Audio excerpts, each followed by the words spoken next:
La Bible verse la lumière sur Satan et les puissances des ténèbres, une lumière qui ne peut rester inaperçue pour quiconque lit les Écritures sans idée préconçue et l'esprit ouvert à la vérité. Mais cette connaissance toute seule ne saurait égaler celle qui s'acquiert par l'expérience illuminée, interprétée par le Saint-Esprit. Interprétation nécessairement toujours d'accord avec les données de la parole de Dieu. C'est-à-dire que nous ne possédons vraiment et ne connaissons vraiment que ce que nous avons expérimenté, vécu, et que la Bible, sans l'expérience, ne rend pas le croyant capable de connaître, de réaliser l'existence actuelle de Satan et des armées du mal, et la façon dont ils détournent et induisent en erreur les enfants des hommes. Le croyant peut avoir en son esprit un témoignage direct de la vérité de la parole de Dieu, mais c'est seulement par l'expérience qu'il acquérera ce témoignage, tout intime de l'inspiration de l'Écriture. C'est par l'expérience qu'il réalisera l'activité d'être spirituel mauvais.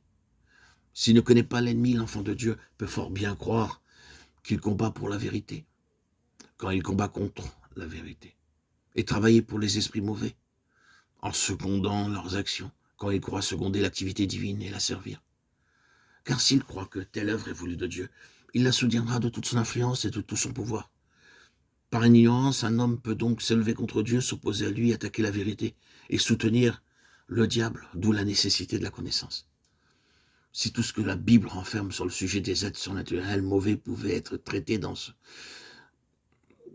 livre, la plupart des lecteurs découvriraient que la révélation de Satan, de son activité, de ses principautés et ses puissances dépasse infiniment ce qu'ils avaient réalisé. De la Genèse à l'Apocalypse, nous voyons à l'œuvre Satan comme menteur.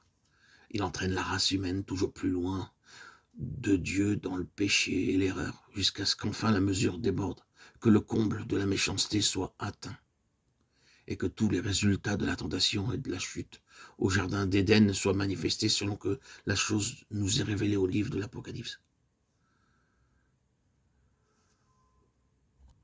Dans la Genèse, nous trouvons le simple récit du jardin, nous voyons le premier couple innocent. Il ignore le danger et la présence d'êtres spirituels mauvais dans le monde invisible. Et voici le procès-verbal du premier acte de Satan sur notre terre, acte de tromperie et de mensonge, mais déguisé de façon très subtile. Nous voyons l'ennemi spéculer, faire appel aux désirs les plus élevés, les plus purs d'une créature innocente, et revêtir le but de ruine qu'il poursuit d'un bien apparent, rapprocher la créature du Créateur.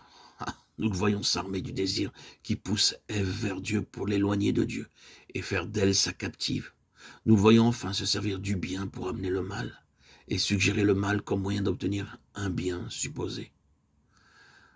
Prise au piège qui lui est dressé, croître dans la connaissance et devenir semblable à Dieu. Ève est alors aveuglée. Elle est séduite. 1 Timothée 11, 14.